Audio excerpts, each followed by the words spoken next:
हरिदास जी महाराज। और बालक अवस्था से इनका अपने भगवत प्रेमी महात्माओं का सानिध्य मिला तो नाम में प्रीति हो गई। यवन कुल में उत्पन्न होने पर भी भगवान श्री हरि के चरणों का आश्रय और उनका नाम का ऐसा उनको चस्का लगा कि जिस दिन से पकड़ा बढ़ता ही चला गया नाम। और नाम ने फिर जीवन में निष्ठा पैदा कर दी। ये निष्ठा का मतलब होता प्राण निकल जाए तो ही नाम स्फुरण बंद हो, अन्यथा नाम स्फुरण बंद नहीं हो सकता। चाहे काटना शुरू कर दो, वो नाम स्फुरण, इसे निष्ठा कहते हैं। श्री हरिदास जी का जन्म बंगाल यशोहर जिले के अंतर्गत बुड़न नाम के ग्राम में हुआ था। ये जाति के यवन थे, मुसलमान थे। बाल्याकाल में बड़ी विचित्र लीला हुई। इनके माता पिता पधार गए। जब माता पिता जिस बालक के नहीं होते तो कोई उसे प्यार कौन करे। और जैसे गोस्वामी जी तुलसीदास जी की बाल्यावस्था, जिसके द्वार पर खड़े होते तो दबका के भगा देते बालक हरिदास जी। इनको नाम सुनाई दिया, संतों का संग मिला, जिसका कोई नहीं होता। ये खास बात होती कि उसको भगवान महापुरुषों से जोड़ देते हैं। अब इनको जब नाम सुनने को मिला, कोई पूर्व जन्म का ऐसा पुण्य होगा, भगवान की ऐसी कृपा होगी, या भगवान ऐसा स्थिति देखकर दयालुता से, यद्यपि भगवान नाम जपने का कहीं किंचन मात्र कोई संस्कार ही नहीं था। ऐसे कुल में प्रकट हुए थे, यवन कुल में। पर यस्याहम अनुग्रहणामि हरिष्ये तद्धनम सनई, भगवान ने एक वचन कहा युधिष्ठिर जी से, जिस पर मैं विशेष कृपा करता हूं उसका जहां जहां अपनापन होता सब खींच लेता हूं। जन्म से माता पिता गए, बचपन से कोई प्यार करने वाला नहीं, खाने पीने तक की व्यवस्था नहीं, तो संत जन मिल गए वहां उनको। वो नाम कीर्तन करके आनंदित हो रहे थे, तो इनको भी एक नशा चढ़ा नाम का। धीरे धीरे उनके हृदय में नाम बढ़ने लगा। बड़ी कृपा जो इनका नाम जप में प्रीति हो गई। अब इनके पास अपना कहलाने वाला ना कोई व्यक्ति था, ना अपनी कहलाने वाली कोई जमीन या वस्तु थी। थोड़ा बड़े हुए तो घरों के सामने ऐसे मांग लेते, भूख लगी कुछ दे दो, तो कोई रोटी दो रोटी दे देता, बस पा लेते। गांव के बाहर वृक्ष के नीचे बैठकर बस कृष्ण कृष्ण की रट लगा देते। 24 घंटे में एक बार मांग लेते, जो मिल जाता खा लेते, खूब नाम जप करते। अब एक घर छोड़कर बेनापुल नाम के घोर निर्जन वन में एक फूस की कुटी बनाकर अकेले रहते। अखंड ब्रह्मचारी, भिक्षावृत्ति, और बस नाम का निरंतर गान जप, ऐसे जोर जोर से नाम का कीर्तन करते हुए जप। ऐसा तेज प्रकट हुआ जो देखे इनको लुभायमान हो जाए। ब्रह्मचर्य में बड़ा तेज होता है। अगर शरीर रोग ग्रसित ना हो और संयम से चल रहा है तो लाखों करोड़ों के बीच में उसका अलग चेहरा दिखाई देगा कि ये अलग है। ब्रह्मचारी का पहचान होती, वो चिकनाहट से नहीं होती पहचान। चिकनाहट तो अभक्ष पदार्थ खाने वालों के भी चेहरे में होती है। उसका तेज, उसके नेत्र, उसकी वाणी, उसका आकर्षण, लाखों में अकेला वो नजर आएगा। आजकल के 13-14 वर्ष के नए नए बच्चे ऐसे गंदी वासनाओं के शिकार हो रहे हैं, बड़ा हृदय पीड़ित होता है। छोटे छोटे बच्चों को गलत शिक्षाएं बच्चों से मिल गई या मोबाइल से मिल गई, सर्वस्व नाश कर रहे। जिस समय लावण्य प्रकाशित होने की नव किशोर अवस्था, उसी समय नष्ट हो जाते हैं। जो देखता ठाकुर हरिदास जी को प्रभावित हो जाता। क्या दे दूं, ऐसा लगता क्या दे दूं, कैसे हमसे बात करें, ये हमारी तरफ हेर ले, नेत्र नीचे, बस नाम चल रहा है।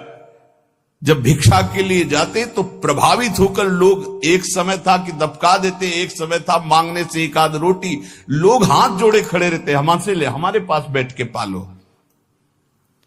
पर इनका भगवान नाम चल रहा है, ना बोलना किसी से, ना नाम का तार टूटना, बस धीरे धीरे निरंतर नाम उच्चारण करते रहना। भगवान नाम का इतना प्रभाव पड़ा कि जहां वो बैठ जाते वो स्थान पवित्र हो जाता, वहां लोगों को शांति मिलने लगती। ये प्रभाव होता है। इनका यश फैलने लगा दूर दूर तक। अब लोग इनके दर्शन करने के लिए आने लगे। तो जब लाखों की श्रद्धा होती तो 10-5 ऐसे दुष्ट स्वभाव के होते हैं कि उनको ईर्ष्या होती, जलन होती है, अपने आप होती। महापुरुषों से उनको जलन होती है। भगवान की लीला होती है। क्या लीला होती है? डंडे में ही झंडा फहराया जाता है। तो ये जो दुष्ट लोग ईर्ष्या करके भक्त को सताते हैं, ये डंडे का काम करते हैं, उनका यश फहराते हैं। जो दुष्ट और ईर्ष्यालु लोग हैं उनको असह्य हो गया यश। लाखों लोग जब हरिदास जी के दर्शन के लिए हो, तो उसमें से ऐसे भी लोग थे जिनके भारी ईर्ष्या पैदा हुई, कैसे इनको नष्ट किया जाए। ये ऐसे होते हैं ईर्ष्या। पूज्य उड़िया बाबा का जब वृंदावन में यश प्रकट हुआ तो कुछ लोगों ने चंदा इकट्ठा करके बाबा की बीच सत्संग में नाक काटने के लिए आदमी तय किया। वो आदमी चाकू छुपा के गया प्रणाम करने की मुद्रा, और ऐसे जीव तो वहां उनके पार्षद जो मोरछली डरा रहे थे बहुत सावधान, तत्काल पकड़ते पकड़ते चावल भर नाक में चाकू चली गई। बाबा उनको तत्काल एकांत लय गुफा में ले गए और कहा, भैया हमने कभी कोई कटु वचन आपको कहा क्या? तो रो पड़ा। बोले बाबा पैसे में, गरीब आदमी हूं मैं, पैसे में बिक गया। मुझे अमुक ने इतने रुपए दिए हैं और कहा इसके बाद इतने रुपए और देंगे। मैं हाथरस का हूं, मैं गरीब आदमी हूं, केवल पैसे के लिए काम। मैं आपको नहीं जानता था पर हमसे कहा गया कि जाइए और ऐसा कर। बाबा मुझसे बहुत गलती। बाबा ने कहा कोई बात नहीं है। कुछ पैसे अपनी तरफ से दिलाए और कहा हाथरस की गाड़ी में बैठाल के आओ। अपने जनों से कहा कसम हमारी है अगर इसको एक शब्द भी कहो। तो सम्मान पूर्वक उसे हाथरस सुरक्षित भिजवा दिया। अकारण द्वेष मानने वाले पैदा हो जाते हैं जब किसी का यश होता है। कैसे इनका यश नष्ट हो? ये ईर्ष्यालु एक रामचंद्र खां नाम के बड़े जमींदार थे। यार हमारे पास तो जमीन रुपया पैसा कोई नमस्कार नहीं करता है, 2 रोटी मांग के खाने वाला नाम जपती, इसको जिसको देखो प्रणाम करता चल। ये लगता है लेकिन कौन भाई? बोले बाबा जी। बाबा जी मतलब बाबा जी तो एक लगता है क्या है, मतलब बाबा जी क्या है?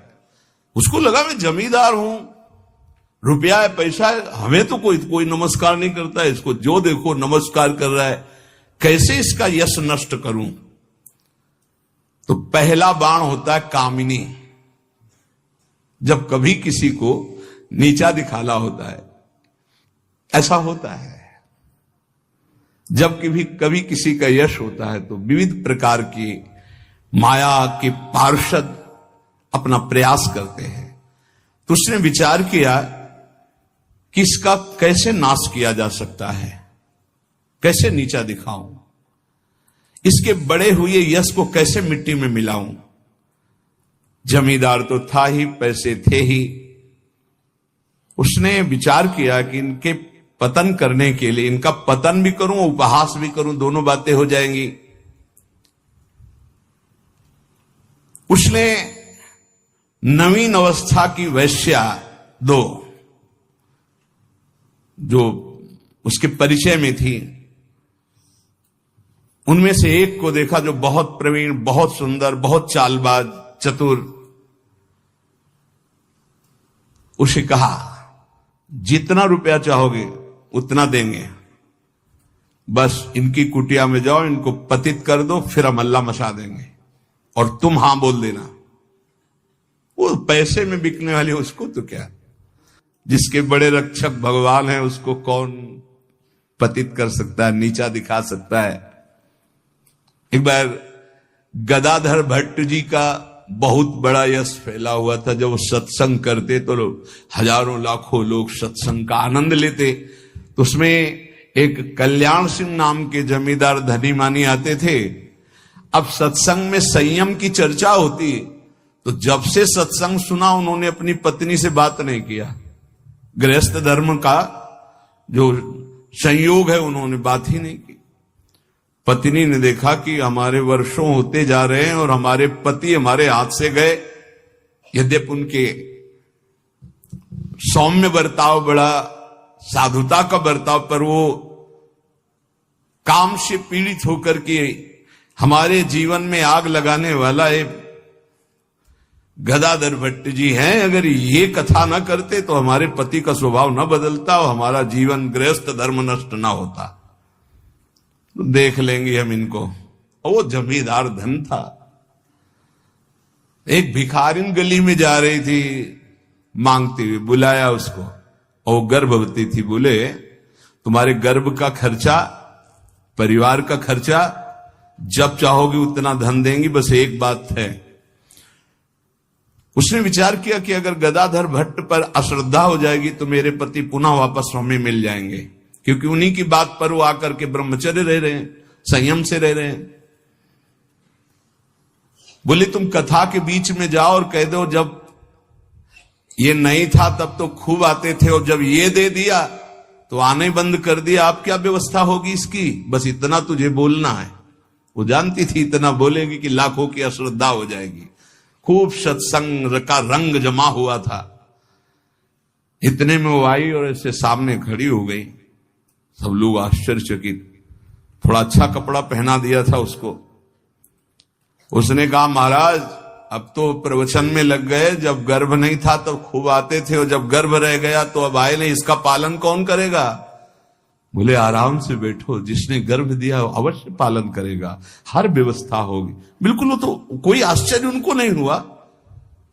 वो समझ गए कि भगवान का कोई खेल है। उनका आराम से बैठो, पक्का जिसने गर्भ दिया उसका पालन करेगा। बोले बातों में मत फुसलाइए, आप समझ रहे हैं ना। अब काना फूसी, ये ऐसा भी है, हम तो ऐसा नहीं। अरे बोले हम तो पहले कह रहे थे। अब उनमें जो तर्क वाले, संशय वाले थे उनके गुट होने लगे, चर्चाएं होने लगी, अब हाहाकार मच गया। तो कुछ तो ऐसे भक्त थे जो प्राण दे दें, तो उनका ऐसा हो ही नहीं सकता, ऐसा नहीं हो सकता। वो एकदम पागल हो गए कि ऐसा नहीं हो सकता। इसके बाद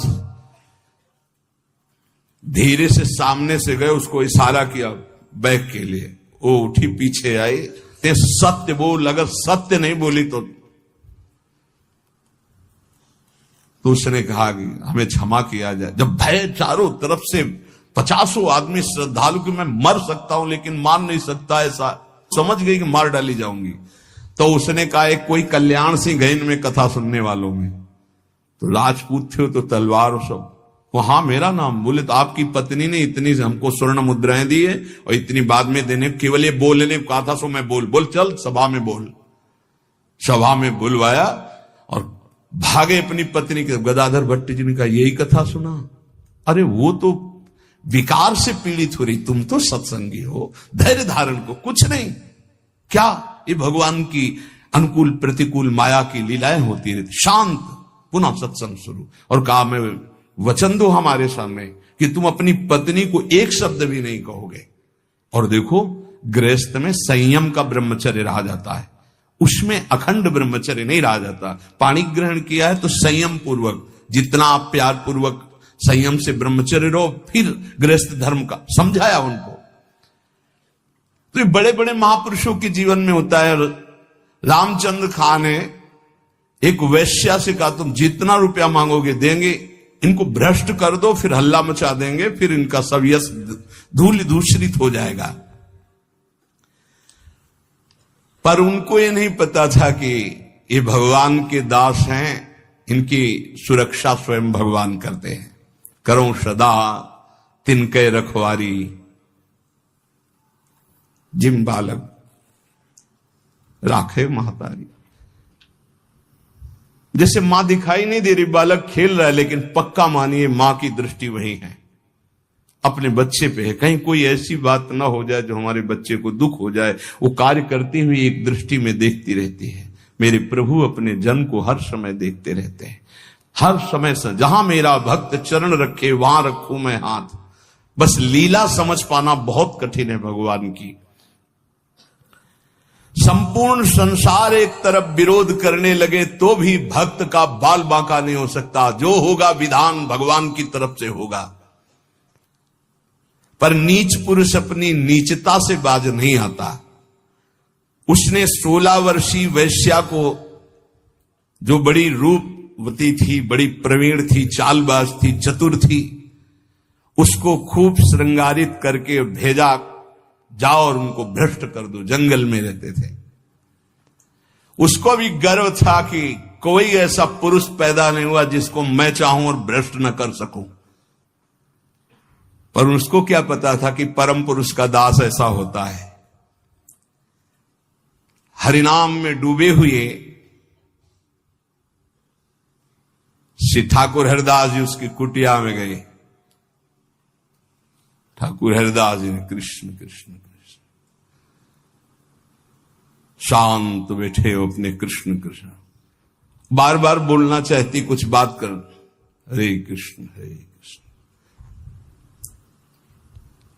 सुबह से गई पूरी शाम हो गई, कृष्ण कृष्ण कृष्ण। जहां वो कुछ बात करने को होती, मां हमारा नाम पूरा हो जाए, फिर वहां 1000-2000 नाम थोड़ी, लाखों की संख्या में 3 लाख नाम तो जोर जोर से जपते थे। वो बार बार बैठी उनकी मुख कांति को देखती रहती, बैठी रही। शाम हुई, सोचा रात्रि में बात तो हो ही जाएगी। वैसे तो 3 लाख नाम जप करके फिर लघु शंका आदि कभी उठते, आज उठे ही नहीं, पूरी रात्रि भी नाम चल रहा है। वैश्या फिर गई, श्रृंगार वंगार करके फिर दोबारा आई, फिर नाम कीर्तन। जब बीच में बोलने की बात करती तो हरे कृष्ण कृष्ण। कितनी कृपा वैश्या के ऊपर। ऐसे महापुरुष को बराबर देख रही, उनका नाम सुन रही। तीसरे दिन एकदम विचलित होकर के, आप हमसे बात क्यों नहीं करते? रुके, हाथ जोड़ा और कहा आपसे अच्छे से बात करूंगा। हमारी नाम जप की अभी संख्या पूरी नहीं हुई, उसको पूरी हो जाए।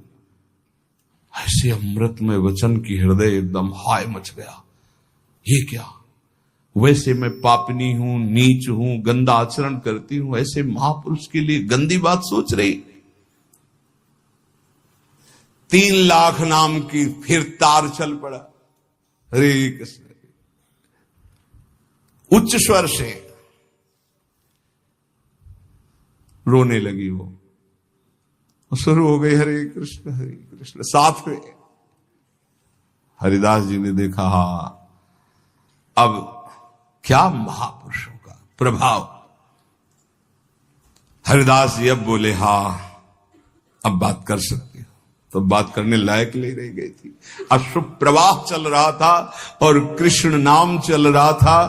उठी और चरणों में लौट गई, का धिक्कार है मुझ निज पापनी को कि आप जैसे महापुरुष के लिए मैंने गंदी बात सोची, मुझे क्षमा कर दीजिए। चिल्ला चिल्ला करके रोने लगी।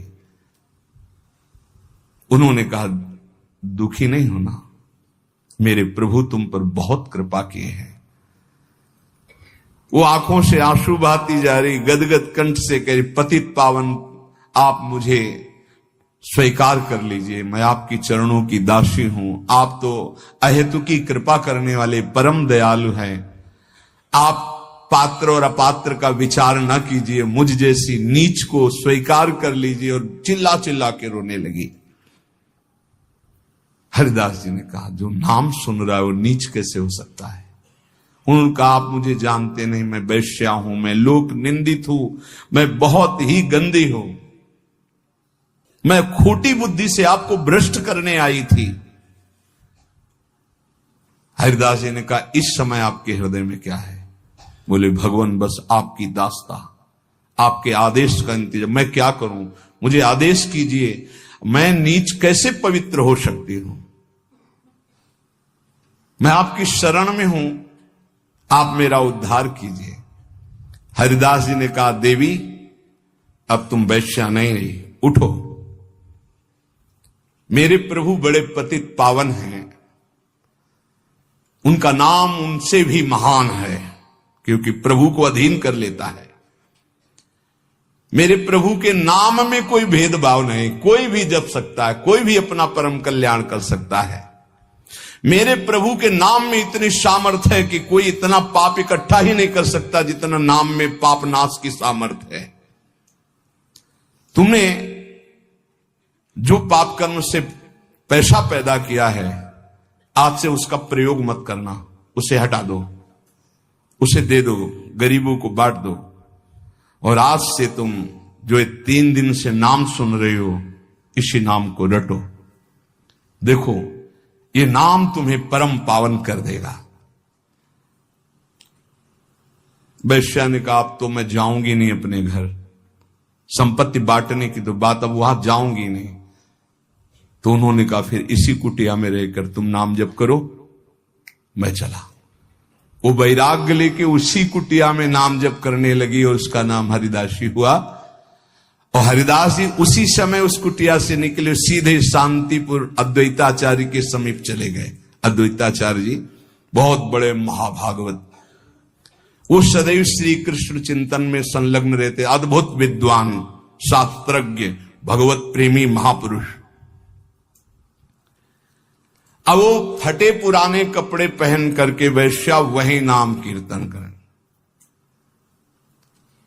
अब उस जमींदार के तो होश उड़ गए कि मैंने भेष छुड़वाने के लिए वैश्या को भेजा था और यहां वैश्या ही अपना भेष परिवर्तन करके वहां नाम जप करने लगी। ये क्या है नाम जापक जन, भगवान के जन। उस वैश्या का वैसे ही सम्मान होने लगा कुछ वर्षों बाद जैसे हरिदास जी का होता था।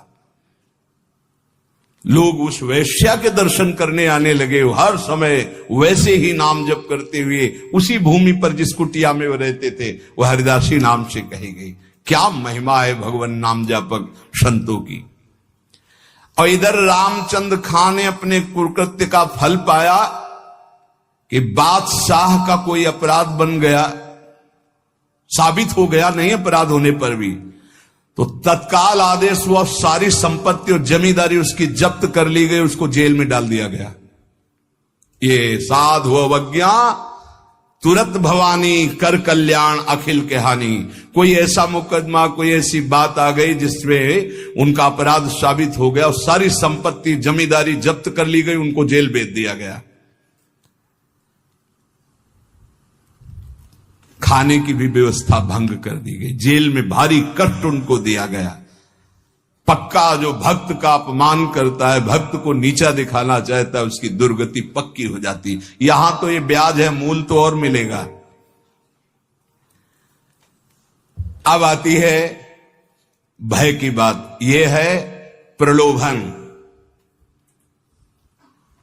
जब कोई भगवत मार्ग में चलता है तो इतना तो तैयारी रखो ही, जैसे आर्मी में कोई जाता है ना, तो इतना दौड़, इतनी ऊंच, इतनी को कूद होना चाहिए, ऐसा ऐसा, ये चढ़ना, ये उतरना। ऐसे हमने देखा जब हम गंगा किनारे भ्रमण कर रहे थे तो फतेहगढ़ फर्रुखाबाद ये ट्रेनिंग क्षेत्र है उधर, तो गंगा के किनारे ही रेती में देखा, जैसे दौड़ में रेती में दौड़ लगा रहे हैं और वो थोड़ा भी उनमें कमी होती तो पेट पकड़ के ऐसे कैसे कैसे उनको बिल्कुल मजबूत तैयार करते हैं। तो अपने लोग तो हरि पार्षद हैं, ये तो राष्ट्रीय सुरक्षा त्रिभुवनपति के पार्षद होते हैं, जो संत जन भगवान नाम जापक होते हैं।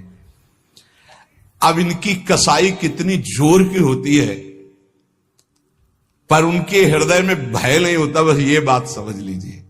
ये सुन करके भयभीत मत होना कि तुम्हारे ऐसे साथ नहीं। कक्षा 1 के विद्यार्थी को पीएचडी का प्रश्न नहीं दिया जाता, ये सब डिग्री प्राप्त हैं। अपने लोग अभी 1 के भी नीचे चलने लगे, क्लास नहीं चलते। हमारे समय में तो नहीं चलते थे, 1 2 3 सीधे भर्ती 1 में होती थी। अब तो सुना है कक्षा 1 तक पहुंचने के लिए 2-3 साल लगते हैं। नहीं, क्या बोला जाता है उसको, एजी केजी जो भी ले तो अपने समझो एजी केजी वाले हो अपने। अभी नंबर 1 पे ले आए हैं, अभी परीक्षा उनकी होती है जो बहुत ये डिग्री वाले महापुरुष हैं, आजीवन भगवान को समर्पित करके अनन्य। कांप जाए कोई इनके साथ जैसा हुआ। पहली तो ये बात सुनी ना, एकांत जंगल है, 16 वर्ष की सुंदरी वैश्या है और वो आई है भ्रष्ट करने के लिए, और वो नाम जप कर रहे हैं 3 दिन 3 रात बराबर, एक बार भी। क्या मन है इनका, क्या है स्थिति इनकी? यह है भगवान के शरणागत की। एक ब्राह्मण बूढ़ा था और धनी मानी था, 4 लड़के थे, एक लड़की थी। अपने लड़कों से कहा कि हम तीर्थ यात्रा जाते हैं, 3 में 4 में से एक चलो, सहयोग करो। तो उन्होंने कहा तुम्हें तीर्थ जाना, जाओ, हमारे पास समय नहीं। और वो विचार कर रहे थे कि बूढ़ा आदमी तीर्थ कैसे जाऊं। तो पड़ोस का एक गरीब ब्राह्मण का जवान बालक था, वो आया, उसने कहा काहे को सोच रहे हो, क्या बात सोच रहे हो? बोले हम तीर्थ यात्रा करना चाहते हैं। बोले तीर्थ यात्रा तो बहुत बढ़िया बात है भाई, जिसके पास धन है वही कर सकता है, हम कहां से कर सकते हैं। बोले चलो अगर हमारा साथ दे दो तो खान पान का सब खर्चा हम देखेंगे और तीर्थ यात्रा दोनों कर आते। बोले बहुत बढ़िया बात है। वो सोचा कि इनके सारे हमारा भी तीर्थ यात्रा हो जाएगा। वो जवान गरीब ब्राह्मण बोला। अब वो पूरे तीर्थों में घुमाते हुए जब वृंदावन आए तो बीमार हो गया, तो बहुत सेवा की, बड़ा हृदय प्रसन्न हुआ उस धनी ब्राह्मण का, बूढ़े का। और गोपाल जी के मंदिर में कहा, भगवान को साक्षी करके कहते हैं कि एक बेटी है, मैं तुम्हें अपनी बेटी का पाणी ग्रहण संस्कार तुम्हारे साथ करूंगा। बोले ताऊ देखो झूठ मत बोलना, वैसे तो हमारी कोई इच्छा नहीं थी, अब तुम कह दिए तो हमारी भी मन में ब्याह की इच्छा आ गई। भगवान के सामने कह रहे हो, घर में जाके बदल मत जाना, क्योंकि मैं गरीब आदमी हूं, तुम बड़े आदमी हो। अरे उन्होंने कहा हम जब भगवान के सामने कह रहे तुम्हें क्या चिंता है। सब तीर्थ करके वापस गए। 4 महीना 5 महीना हो गए, ताऊ जी कोई चर्चा नहीं की। तो वो घर गए, कहा प्रणाम। वो ब्याह वाली बात, उनके लड़कों ने धक्का लगाया, बस अपने को देखता है तो हमारी बहन के ब्याह बाहर कर दे। बूढ़े से कहा भगवान के सामने साक्षी तुमने कहा था, तुम्हें तो बूढ़ा बस कहता हमें कुछ याद नहीं कि हमने कुछ कहा है। और वो पंचायत बैठा ली। पहले गांव में पंच लोग न्याय करते थे, तो उन्होंने कहा ठाकुर जी के सामने इन्होंने कहा कि हम अपनी बेटी का ब्याह करेंगे। लड़कों ने बूढ़े को सिखा दिया था, कह देना कि अगर ठाकुर जी आके साक्षी दे दे तो हम ब्याह कर देंगे। तो उसने कहा देखो हमें तो याद नहीं, अगर ठाकुर जी तुम्हारे यहां आकर के उड़ीसा प्रांत में आकर कह दे गांव में कि हाँ हमने कहा था तो हम बेटी का ब्याह कर देंगे। सोचते थे मूर्ति चल के कहां से आएगी, लेकिन विश्वास। अब उसने इनके प्रकार जो कुछ संपत्ति थी 1500 रुपए बांधे और वृंदावन आए, क्योंकि जानते थे वृंदावन के ठाकुर को खान पान। गोपाल जी का दर्शन किया, कहा महाराज याद है तुम्हारे सामने वो बूढ़ा ब्राह्मण कहा था हमारा ब्याह का मामला है, साक्षी आप हो। भगवान कुछ नहीं होता। अब समय से यहां तो शयन होता है, ठाकुर जी का शयन हो गया, सब चले गए। मंदिर के बाहर बैठ के आवाज लगा रहा, सुनो आप ही की साक्षी से हमारा ब्याह होगा। अब सब चले गए थे, रात्रि का समय। ठाकुर जी ने अंदर से कहा मूर्ति कहीं जाके गवाही देगी? अरे बोले मूर्ति जब बोल सकती तो चल क्यों नहीं सकती है? ठाकुर जी उठ के आए और कहा देखो यार चल तो सकते पर हमें खान पान की भी। बोले हमें पता था, आपका स्वभाव पता था कि माखन मिश्री ये सब आपको पसंद है, हमारे पास कुछ रुपया है, हम सब खरीद लेंगे और लेकर चलेंगे। तो बोले जल्दी व्यवस्था करो, रातों रात यहां से निकल चलते। ठाकुर जी देखो तैयार हो गए। बोले चलोगे तुम? हमारे साथ चलना है आपको, तो आगे आगे चलोगे कि पीछे चलोगे? ठाकुर जी ने कहा आगे तो तुम्हें चलना पड़ेगा, पीछे हम चलेंगे। बोले ना आए तो कैसे पता चलेगा आप आ रहे? बोले हमारे नूपुरों की ध्वनि सुनाई देगी, पर एक बात है अगर पीछे मुड़ के देख लिया जहां से वहां से हम नहीं जाएंगे। बोले जब नूपुरों की ध्वनि पैर की आहट सुनाई देगी तो हम क्यों देखेंगे पीछे? खवाने पियाने के लिए तो पीछे देख सकते हैं रुक के। बोले हाँ ठीक, बात तय हुई। गोपाल जी चले। कई दिन खवा पिया के ठाकुर जी को भोग लगा के जब गांव के नजदीक रह गया तो उसने देखा कि आ रहे कि नहीं, पीछे देखा ललित त्रिभंगी ठाकुर। ठाकुर जी ने कहा देखो अब तो नहीं जाएंगे। बोले जरूरत भी नहीं, हम सबको बुला के लाते हैं। गांव में हल्ला मचा, वृंदावन से गोपाल जी आए साक्षी देने के, भीड़ लग गई। ब्राह्मण ने कहा अपने लड़कों से कि अब नहीं, अब तो साक्षी देने की जरूरत ही नहीं, भगवान पधार गए और ब्याह। बोले विश्वास का फल देखो, मूर्ति चल करके यहां से उड़ीसा प्रांत जाकर साक्षी देने लगी। विश्वास का फल देखो, भयंकर से भयंकर कष्ट की परिस्थिति में प्रहलाद जी की आह नहीं निकली, और प्रहलाद जी का विश्वास देखो, खंभे से नरसिंह भगवान का अवतार हो गया। ये विश्वास बहुत बड़ी उपलब्धि है साधना की। महात्मा हरिदास जी विश्वास के तो मूर्तिमान स्वरूप हैं। उन्होंने नाम को ही अपना जीवन माना। भगवान निष्ठा उनके हृदय में अटल भाव से थी। बेनापोल की निर्जन कुटिया में उस वैश्या का उद्धार करके उसे हरिदासी बनाकर आप शांतिपुर आ गए, अद्वैताचार्य जी के पास।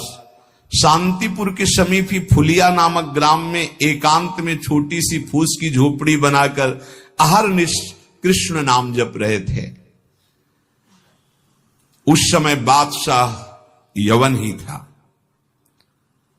और वहां के बड़े बड़े काजी अधिकारी यवन ही थे। भारी अत्याचार उन लोगों का था, यहां तक कि उनके धर्म के विरुद्ध कोई चू नहीं बोल सकता था। सत्ता थी। अब जब वहां काजी को पता चला कि रात दिन ये नाम जप करता है और यवन धर्म से इसका जन्म है, तो उनके मन में आया कि इसको दंड दिलाया जाए कि बड़ा इसका सम्मान हो रहा है। काजियों का ये समझो एक तरह के वो बादशाह ही होते थे, बादशाह उन्हीं के इशारे से चलते थे। गोराई नाम का एक काजी था जो बहुत ही कठोर और कर्कश स्वभाव का था। हरिदास जी का प्रभाव देखकर वो ईर्ष्या से देखता। मतलब कुछ लोग ऐसे देखते हैं कि बस उनके पास जो है वो भस्मासुर वाली ताकत नहीं है कि हाथ धर दे भस्म हो जाए, नहीं तो भक्तों को वो भस्म ही कर दे, ऐसी दृष्टि होती। वो दृष्टि से पता चलता है। वो हरिदास जी को ऐसे देखता कि कैसे इनको नष्ट कर दूं। और जब उसको ये पता चला कि यवन धर्म के ही है, तब तो बढ़िया उसको रास्ता मिल गया।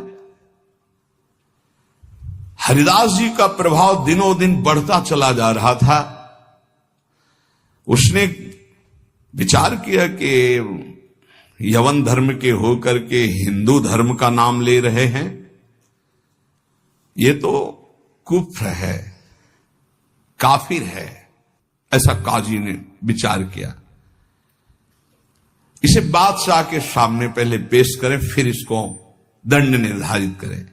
गुराई काजी ने विरुद्ध राज दरबार में अभियोग चला दिया ठाकुर हरिदास जी की। राज आज्ञा हुई तत्काल गिरफ्तार किया जाए, क्योंकि बादशाह यवन था। हथकड़ी बेड़ियों से जकड़ लिए गए ठाकुर हरिदास जी। डरना नहीं, ये डिग्री वालों की बात है जो उच्च कोटि के महापुरुष हैं। तुम मत सोच लेना कि हम राधा राधा जपेंगे तो, हाँ ऐसा नहीं। भगवान वो सामर्थ्य देते, जो प्रहलाद जी को सामर्थ्य दी वही ऐसे भक्तों को सामर्थ्य देते। ऐसा नहीं है कि अपने सामर्थ्यहीनों को ऐसा प्रश्न कर, ऐसा नहीं, डरना नहीं कि भगवान बड़ी भारी परीक्षा लेते हैं। हथकड़ी बेड़ियों से जकड़ लिए गए और इनको पेश किया गया निरपराध हरिदास जी को अपराधी की तरह। बादशाह ने देखा 9 युवक तेज से प्रभावित, मानो पूरा सभा आश्चर्यचकित और आलोकित हो गई हो, प्रभावित हो गए। जो यवन बादशाह थे, और कहा सम्मान से इनको बैठा ला जाए। आसन दिया गया, आसन पे बैठे। हरिदास जी जब बैठ गए तो बादशाह ने कहा कि आपने स्वाभाविक धर्म परिवर्तन किया है, तुम्हारा जन्म तो मुसलमान के घर में हुआ है और ये तुम्हारी जैसे अपने भगवान का नाम लेते हैं, तैसे अपने भगवान का नाम लेके बोले कि तुम्हारी तो कृपा ही जो है, जो यवन धर्म में तुम्हारा जन्म हुआ। बादशाह ने कहा, तुम काफिरों का आचरण क्यों करते हो? इससे तो तुम्हें नर्क जाना पड़ेगा। मुझे बड़ी दया आ रही तुम्हें देखकर, दंड देना नहीं चाहता, फिर भी तुम तौबा बोलो, प्रायश्चित करो और कलमा पढ़ो, छोड़ो इसे, तो तुम्हारे दंड में हम कुछ कमी कर सकते हैं, नहीं तो भयानक दंड तुम्हें मिलेगा क्योंकि तुम काफिर हो। सुख की प्राप्ति धर्म से चलने से होती, तुम धर्म का त्याग कर चुके हो। हरिदास जी ने कहा, श्रीमान महाशय, आपने जो कुछ कहा आप अपने ज्ञान के अनुसार, विश्वास के अनुसार, धर्म के अनुसार ठीक बोल रहे हैं।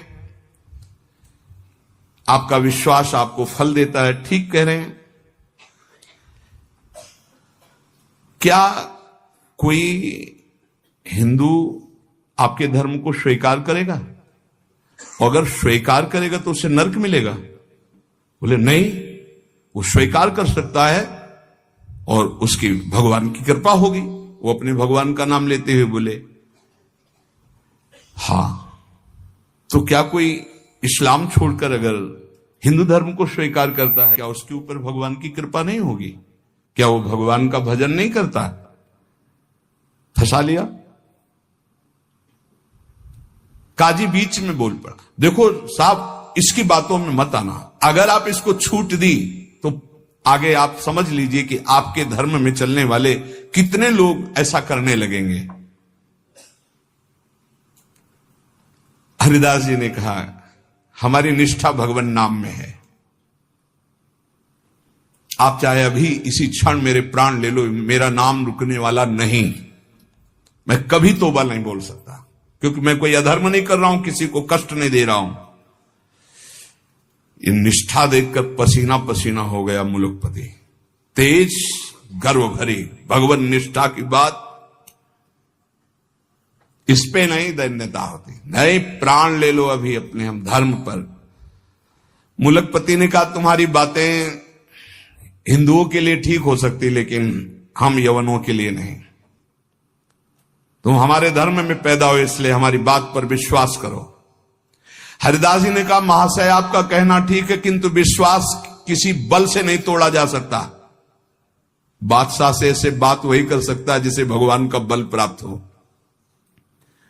देखो, मैं पूर्व जन्म का कोई ना कोई संस्कार लेकर के आया हूं, जिससे भगवान नाम में मेरी प्रीति हुई है, और मैं भगवान नाम छोड़ नहीं सकता। मेरा दृढ़ विश्वास है, चाहे अभी प्राण ले लिए जाएं।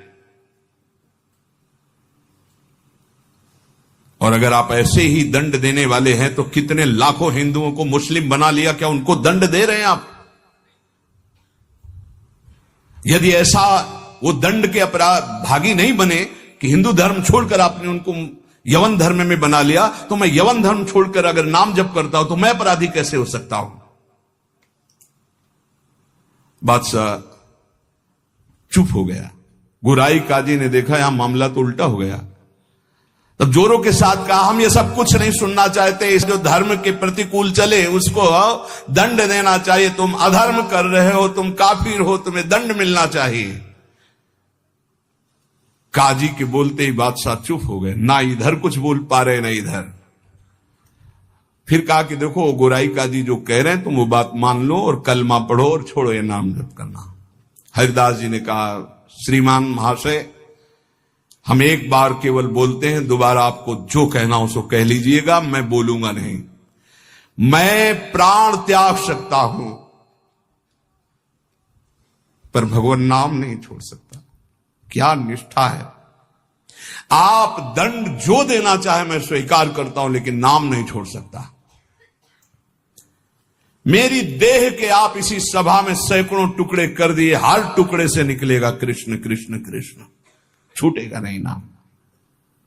मैं तुम्हारे दंड देने से विचलित नहीं हो सकता। मैं हरिनाम को जब तक श्वास है नहीं छोड़ सकता। अब आखिरी मेरी ये बात है, आप चाहे दंड दें या जो चाहे सो करें, निर्भीक उत्तर सुनकर के बादशाह सोच में पड़ गया कि ऐसे महान को क्या दंड दे। गुराई काजी की तरफ देखा। गुराई काजी ने कहा, हुजूर बिल्कुल दया नहीं, दंड चाहिए, नहीं तो फिर बड़ी समस्या आ जाएगी कि अपने धर्म के लोग बहुत से उधर हो जाएंगे, बहुत हानि हो जाएगी, मनमानी लोग करने लगेंगे। मुलकपति ने कहा, सही पूछो तो मेरे में हिम्मत नहीं है, तुम बोलो दस्तखत हम कर देंगे। क्या दंड दिया जाए, तुम बोलो दस्तखत कर देंगे, लेकिन हिम्मत नहीं कि मैं दंड निर्धारित कर सकूं। गुराई काजी ने कहा, हुजूर मेरी जो अंदर बात आ रही, इसको ऐसा दंड देना चाहिए कि पूरे विश्व में कोई भी इनके विपरीत आवाज ना उठा पावे। क्या क्या दंड निर्धारित किया जाए? प्राण दंड, वो भी ऐसे सीधे प्राण दंड नहीं, 22 बाजारों में कोणों से मार मार कर बेत और कोणों से इसकी जान ले ली जाए, जिससे सब कोई देखे कि धर्म के विरुद्ध चलने वाले को कैसा दंड दिया जाता है, सभी लोग ऐसा देखें और किसी की हिम्मत ना पड़े। मुलकपति ने दस्तखत कर दिया, ऐसा ही। अब तो क्या था, जल्लादों ने तत्काल हाथ बांध दिए महान भगवान नाम जापक के, और वही दरबार से शुरू किया गया। वो कोड़े जो ऐसे लगते कि खाल को खींचते चले जा रहे, घाव पे घाव, हर बाजार में भीड़ में सब जगह ऐसे। ठाकुर हरिदास जी बोलते हरि बोल, जहां कोड़े लगते हरि बोल, हरि बोल, बलिहार है। क्या हृदय भगवान ने बनाया इन महापुरुषों का कि इतना भयानक पीड़ा और कष्ट के बीच में कभी आह नहीं कहा।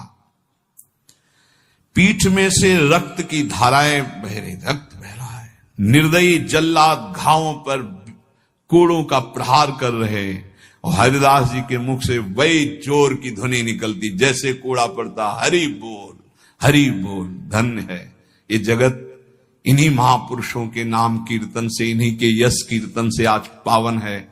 सत्य कहते हैं, इन्हीं महापुरुषों के प्रताप से आज हम कुछ हरि बोल, कृष्ण बोल, राधा बोल सकते हैं। नहीं, हमारी सामर्थ्य क्या, यही सब ये साक्षात भगवत स्वरूप पार्षद अवतरित हुए जो ऐसी सामर्थ्य का दर्शन कराया। ये है भक्ति, ये है निष्ठा, नाम निष्ठा। चेहरे पर तेज और मुस्कुराहट है, जवान पर हरिनाम है, शरीर पर कोड़ों की वर्षा है। जरा विचार कीजिए क्या स्थिति है, क्या स्थिति है। मतलब देखने वाले चीख पड़ते, रो पड़ते, दुख से आंखें बंद कर लेते। अरे ऐसे निर्मम जल्लाद ऐसे महापुरुष को कष्ट दे रहे हैं जो निरपराध, कोई अपराध नहीं किया, लेकिन किसी की हिम्मत क्या कि कोई बोल सके, कोई रोक सके बादशाह के हुक्म के आगे। हरिदास जी की वही मुस्कुराहट, वही आनंद भरा शब्द, हरि बोल, हरि बोल। जल्लाद पीटते चले जाते हैं। 22 बाजारों में घुमा घुमा करके, कोड़ों से मार मार करके, लथपथ मांस के टुकड़े गिर रहे हैं। ऐसे कोड़े मारते कि चिथड़ा हो जाता शरीर। जल्लाद आश्चर्य में हो गए कि किस माटी का बना हुआ ये भगत है कि एक बार भी उफ नहीं निकला, आह नहीं निकला, हरि बोल, हरि बोल।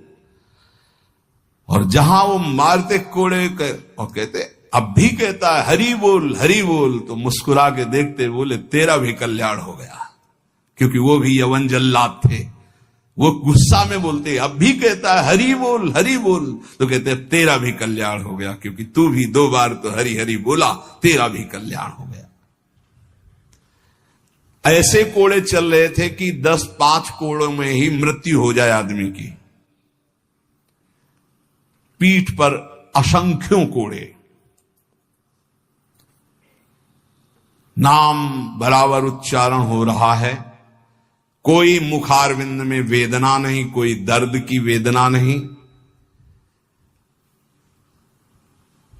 हरिदास जी बीच बीच में भगवान से प्रार्थना करते जा रहे हैं, प्रभु किसी का दोष नहीं, नाथ किसी को दंड मत देना, न इन जल्लादों को, न काजी को, न बादशाह को। प्रभु मेरी प्रार्थना है, किसी को दंड मत देना। प्रभु से बात कर रहे हैं। जो दंड दे रहे हैं उनके लिए वो उसी समय भगवान से प्रार्थना कर रहे हैं कि इनको किसी को कष्ट, क्योंकि पता है प्रभु ये सब भूले हुए लोग हैं, इनके अपराध को आप कभी मानना ही नहीं कि अपराध किया है। कैसे कृपालु भक्त है, जिनके ऊपर प्रहार हो रहा है वो प्रभु से प्रार्थना कर रहे हैं, प्रहार करने वालों को कष्ट मत देना प्रभु, ये बेचारे हैं, ये भूले हुए हैं। महात्मा हरिदास जी आखिरी में हरि बोल कहकर मूर्छित हो गए। उन जल्लादों ने देखा कि नस नाड़ी में कोई धड़कन नहीं, अब ये पधार गए। गोराई काजी ने देखा कि हां ये पधार गए। सहमति हुई कि अगर इसको जमीन में दफनाओगे तो उत्तम गति होगी उनके अनुसार से, इसलिए इसको गंगा में फेंक दो। गोराई काजी ने कहा अगर कब्र में हमारे धर्म के अनुसार तो फिर इसे बहिष्ठ स्वर्ग की प्राप्ति होगी, वो मैं होने नहीं दूंगा, इसलिए इसको गंगा में फेंक दो। फेंक दिए गए। जे ही पतित पावनी भागीरथी का स्पर्श हुआ, मुख में गंगा जल गया तो जैसे अमृत गया हो। और तो गंगा के प्रवाह में गंगा जी गोद में लेके जा रही, डुबो नहीं रही। अब उनको चेतना आई, कृष्ण कृष्ण कृष्ण कृष्ण। गंगा जी धीरे धीरे उनको अपनी लहरों से, गंगा जल के स्पर्श से सारी जो वेदनाएं थी, घाव थे, उनमें बड़ी शीतलता।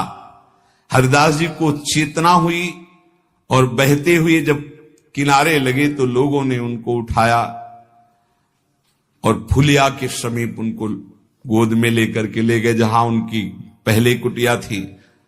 चारों ओर ये बात तो फैली गई थी। हरिदास जी के दर्शन के लिए भारी भीड़ इकट्ठा हुई। हरिदास जी बैठ करके कीर्तन कर रहे हैं। क्या मतलब, क्या देह है, क्या स्थिति है। इसलिए जैसे भगवान अनंत, उनके भक्त की महिमा अनंत। गंगा जल के स्पर्श से सारे घाव खत्म हो गए, किसी औषधि की जरूरत नहीं पड़ी। चमत्कार। जब बादशाह ने सुना कि वो जीवित हो, नाम कीर्तन कर रहे हैं, तो विश्वास ही नहीं हुआ गोराई जी को कि ऐसा हो ही नहीं सकता, ऐसा बिल्कुल नहीं हो सकता, क्योंकि कुछ बचा ही नहीं था, इतनी उनकी मार मारी गई थी, ऐसा हो ही नहीं सकता। बादशाह, गोराई काजी सब देखने के लिए आए। जब ये सुना कि बादशाह सब हटाया गया, बादशाह जाग वही तेज, वही नाम, वही स्वस्थ शरीर। तब उन्होंने गोराई काजी की तरफ देखा और कहा भारी अपराध बन गया, ये कोई साधारण नहीं हो सकते, ऐसा दंड पाने के बाद तो कोई जीवित ही नहीं रह सकता। साष्टांग दंडवत ठाकुर हरिदास जी की बादशाह ने की और कहा मुझे क्षमा करो। वैसे मैं दंड देना नहीं चाहता था, लेकिन ये गोराई काजी ने, उन्होंने कहा श्रीमान अब भी आपसे प्रार्थना करता हूं, आपका इसमें कोई दोष नहीं है, ये कोई हमारा पूर्व का हिसाब था जो पूरा हो गया, आप प्रसन्न रहिए। उन्होंने कहा मैं आपकी सेवा करना चाहता हूं, आप आज्ञा कीजिए।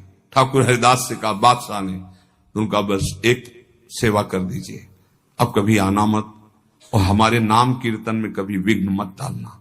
उनका आज के बाद कभी कोई आपको विघ्न नहीं डालेगा, और आप अगर ऐसा कहते तो मैं कभी आपके सामने नहीं आऊंगा।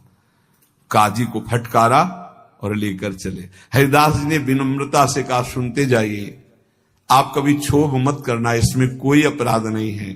देखो मनुष्य शरीर में दुख सुख का विधान होता है, हर जीव को अपने कर्म भोगने होते हैं। निमित्त किसी को कर्म बना दे, आपको निमित्त बना दिया, है तो मेरा ही कर्म था जिसको मैंने भोगा। ऐसे कोई कर्म पूर्व जन्म में किए होंगे जिनका फल मुझे भोगने को मिला, आप कभी क्षोभ मत कीजिएगा। हरिदास जी की ऐसी बात सुनकर फिर बादशाह लौट पड़ा, चरणों में पुनः प्रणाम किया। जितने भी वैष्णव ये सब आकर के बड़ा दुख प्रकट किए हरिदास जी के पास। क्या भगवान, कहां भगवान, आपके ऊपर कोड़े चल रहे थे, कहां भगवान थे, क्यों नहीं बचाए? हरिदास जी ने कहा, आप लोग नहीं जानते, आप तो शास्त्र के मर्म को जानने वाले हैं, लेकिन भगवान की कृपा को जानते हैं? मुझे जो दंड मिला उसका कारण है मैंने भगवान नाम की अवहेलना सुनी राज दरबार में, और जीवित रहा, इसलिए मुझे दंड मिलना जरूरी था। और दूसरी बात, जिस समय मेरे ऊपर कोड़े चल रहे थे तुम्हें दिखाई नहीं दे रहा था, हरि ऐसे किए गए थे, एक भी कोड़ा मेरे ऊपर नहीं लगा। जैसे प्रहलाद जी से पूछते थे उनके मित्र कि तुम्हारे ऊपर हाथियों से कुछ लाया गया, ये तो कहते थे मेरे हरि मुझे ऐसे गोद में लिए, एक भी कष्ट मेरे को नहीं हुआ। ठाकुर हरिदास जी कह रहे, तुम्हें नहीं दिखाई दिया, तुम कोस रहे हो प्रभु को। जिस समय कोड़े चल रहे थे, हरि ऐसे सहस्त्र बाहुओं से मुझे ढके हुए थे, वो कोड़े हरि के ऊपर चल रहे थे, मेरे ऊपर नहीं। वो हरि वार ले रहे थे, मेरे ऊपर नहीं। तभी वो जोर से बोलते थे, हरि बोल, क्योंकि हरि पास में। ये भक्त जानता है, बाहरी क्या जाने। मुझे तो तनिक भी दुख नहीं हुआ, ना क्लेश हुआ। बस आप सब भक्तों से यही कहते हैं, ठाकुर हरिदास जी कह रहे हैं, आप अविश्वास मत कीजिए प्रभु पर, उनके नाम में अपार सामर्थ्य। मुझे जो सुख मिला है वो तुम्हें कैसे बताऊं। जिस समय नाम चल रहा था और कोड़े चल रहे थे, उस समय मेरे को भगवान ऐसे घेरे हुए थे, तुम्हें कैसे बताऊं। शरीर को इतना भी क्लेश नहीं था। ये भक्त ही जानता है। ऐसे उत्तर सुनकर समस्त वैष्णवों को हृदय में संतोष हुआ। नहीं तो एक क्लेश था, कहां है वो भगवान जिनका हम नाम लेते हैं और ऐसे महान भक्त की खाल खींची जा रही है, और वो उस समय कहां है वो जो कहते हैं करो सदा तिनके रखवारी, कहां है? तब ठाकुर हरिदास जी ने बताया, जैसे प्रहलाद जी को सैकड़ों बार भयानक पीड़ाएं दी गई, पर्वत के नीचे दबाया गया, सर्पों के विष से पिलाया गया, डसवाया गया, गैस में बंद किया, क्या क्या कष्ट नहीं, कुछ भी कष्ट प्रहलाद जी को नहीं होता था। हरिदास जी महाराज का स्वस्थ शरीर वहीं फुलिया ग्राम में रहकर निरंतर भगवान नाम कीर्तन। उपासक, जीवन का सबसे बड़ा फल है नाम में प्रीति हो जाना। किसी भी प्रलोभन से लुभायमान होकर नाम मत छोड़ो, किसी भी भय से भयभीत होकर नाम मत छोड़ो, तो तुम्हें दिखाई देगा जैसे ठाकुर हरिदास को दिखाई दिया कि प्रभु हजार बाहुओं से ऐसे, तो एक भी कोड़ा ठाकुर हरिदास जी को दुख नहीं पहुंचा सका। कर तुम अकर तुम मन था कर तुम श्री भगवान। इसलिए भगवत विधान से प्रारब्धानुसार दुख आवे तो हंसते हंसते उसे भोगो। राधा राधा राधा राधा राधा। कभी अविश्वास मत करो कि भगवान कहां, जो हमारे दुख की निवृत्ति नहीं कर रहे। नाम जप करोगे तो अपने आप ऐसा ज्ञान